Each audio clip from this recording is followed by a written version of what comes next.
Circular knitting needles are one of the most useful tools in knitting. While they come in a huge range of sizes, you might find yourself with a project that is too small to go around the needles comfortably. Maybe you want to knit a hat but only brought one length circular with you, and it's a big one. I'll show you how to use the magic loop technique to adjust the circumference of your circular needles so that you can knit even the smallest projects easily. Hi, I'm Hannah from knitting.com, and today we're going to learn how to use the magic loop technique on your circular knitting needles. Here's the gist.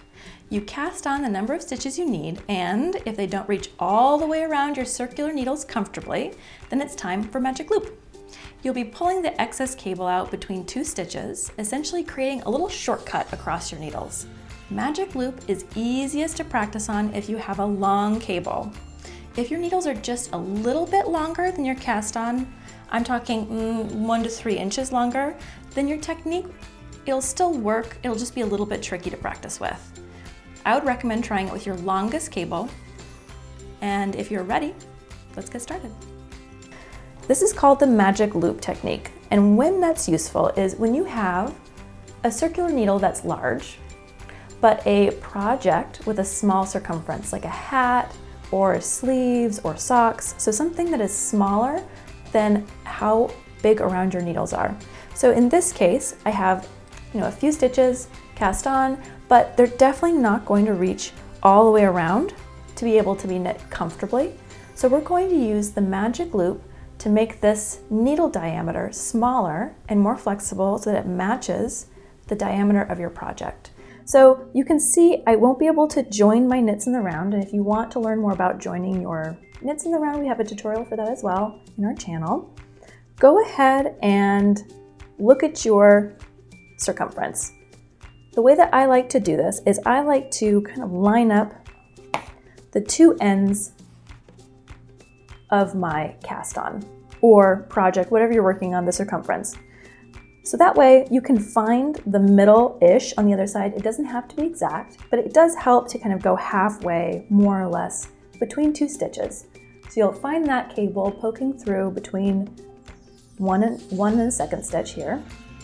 And you're going to grab the fabric on either side and then pull that cable through. Fish it through.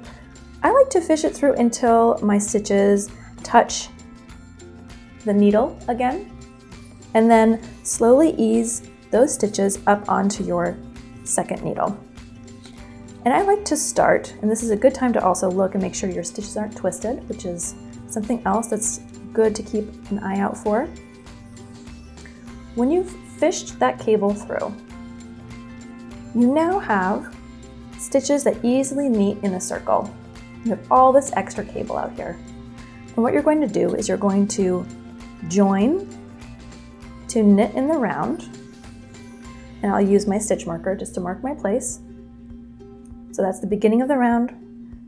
I've shushed those stitches all the way onto the needles. That way, onto this left needle that you're working off of. And then this can kind of do whatever it wants, and you'll see whether that makes sense. You'll also, probably to make it more comfortable, depending upon how much cable you have between the two needles left over, pulling this out a little bit and pinching those so that they're still staying together, still oriented the same way, they're not moving. Pull this out so it's easier to work with. And then what you're going to do is because I'm going to be knitting around, you're going to insert your needle here. And then, oops, we've slipped off a little bit, put it back on. So just knit that stitch normally by wrapping that yarn around. And that's how you're joining your knits. We have a whole series on that as well. But for now, so you've got kind of a loop here of extra cable and then a loop on the other side of extra cable. I always think of it as like a kind of a figure 8 of cable with your knits in the middle without twisting. So I guess they get a little twisted over here. So you're going to keep knitting off of that needle as if it's almost just pretending it's a regular straight needle until you get back to the cable where you've pulled it through. So we're going to knit our way around. The more your stitches stack up, the harder it is to knit and keep them on. All right, we're on our last stitch. So I've just knit that last one until we got to where we pulled that cable through earlier. Now You've got all this cable loose and the needle. It's a good time to look at your fabric, and you can let this loop close. This is where you pulled your right hand needle out pretty far to start working. You can just let that close up by moving your stitches around. And you can see how this is creating a small circumference to work around. So again, what I like to do is I will pull my needle through once I get to that halfway point. So now again, get that long working needle with all the extra cable. I like to set my stitches up so that on the left needle, they're back at the tip again.